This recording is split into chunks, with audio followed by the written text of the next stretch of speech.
Welcome back to my channel. എൻ്റെ ഒരു പുതിയ വീഡിയോയിലേക്ക് എല്ലാവർക്കും സ്വാഗതം. ഇന്ന് നമ്മൾ 3 പേരും പോയിട്ടുണ്ടായിരുന്നു. മറ്റെവിടത്തോട്ടല്ല, ഇരിങ്ങോൾക്കാവിലോട്ടാണ്. നമ്മൾ 3 പേരെന്ന് പറയുമ്പോൾ എന്നത്തെയും പോലെയും ജോഹനെ അനുപ്പയും ഞാനുമാണ് ഇന്ന് പോയിട്ടുണ്ടായിരുന്നത്.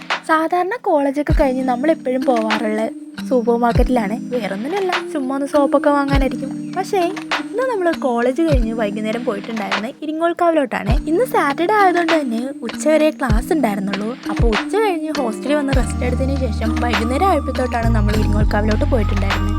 കാവ് നമ്മുടെ തൊട്ടടുത്തായതുകൊണ്ടും പോകാൻ വലിയ ദൂരമൊന്നും ഇല്ലാത്തതുകൊണ്ടും നമ്മൾ 3 പേരും നടന്നിട്ടാണ് ഇന്ന് കാവിലോട്ട് പോയിട്ടുണ്ടായിരുന്നത്. വിശേഷങ്ങളൊക്കെ പറഞ്ഞ് നടന്നു പോകുന്നതിൻ്റെ സുഖം ഒന്ന് വേറെ തന്നെയാണ്. അത് ഈ ബസ്സിലും വണ്ടിയിലൊന്നും പോയാൽ നമുക്ക് കിട്ടത്തില്ല. പിന്നെയാണ് ഈ കാവിലെ അറ്റ്മോസ്ഫിയർ നമ്മൾ ആർക്കും പറഞ്ഞു കൊടുക്കേണ്ട കാര്യമൊന്നുമില്ലല്ലോ. മിക്ക കാവിലും ഭയങ്കര തണുപ്പൊക്കെ ആയിരിക്കും, പിന്നെ നല്ലൊരു പോസിറ്റീവ് ഫീൽ ആയിരിക്കും. അതുപോലെ തന്നെ ഇവിടുത്തെ കാവിലും അങ്ങനെയൊക്കെ തന്നെയായിരുന്നു.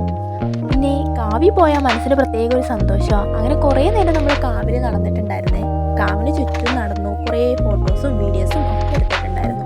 അങ്ങനെ കുറേ നേരം കാവിനകത്ത് തന്നെ ആസ്വദിച്ചുകൊണ്ടിരിക്കുമായിരുന്നു.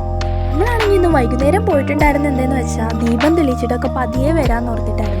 പിന്നെ ദീപം തെളിയിക്കാൻ ഒത്തിരി വൈകുമെന്ന് ഓർത്തപ്പോൾ നമ്മളങ്ങ് പതിയെ ഇറങ്ങിയിട്ടുണ്ടായിരുന്നു. നമുക്ക് ഹോസ്റ്റലിൽ തിരിച്ചു കയറണമല്ലോ, അതുകൊണ്ട് തന്നെ നമ്മൾ അവിടെ നിന്ന് ഇറങ്ങിയിട്ടുണ്ടായിരുന്നേ. അപ്പോൾ നിങ്ങൾക്ക് എൻ്റെ ഈ വീഡിയോയിൽ കാണുമ്പോൾ തന്നെ മനസ്സിലാവും ആ കാവിനുള്ളിലെ ആ ഭംഗി. അപ്പോൾ നിങ്ങൾ എത്ര പേര് ഇരിങ്ങോൾക്കാവിൽ പോയിട്ടുണ്ട്, എങ്ങനെയുണ്ടായിരുന്നു നിങ്ങളെ പോയിട്ടുള്ള എക്സ്പീരിയൻസ്, അതൊക്കെ കമൻറ്റ് ചെയ്യാൻ. പിന്നെ എന്നും പറയുന്ന പോലെ നിങ്ങൾക്ക് എൻ്റെ വീഡിയോ ഇഷ്ടപ്പെട്ടാൽ ലൈക്കും സബ്സ്ക്രൈബും ഷെയറൊന്നും ചെയ്യാൻ മറക്കില്ല കേട്ടോ. അപ്പോൾ ഇത്രയേ ഉള്ളൂ ഇന്നത്തെ വീഡിയോ. അപ്പോൾ വീണ്ടും ഒരു വീഡിയോ കാണുന്നവരെ ടാറ്റാ bye bye, see you and thank you for watching.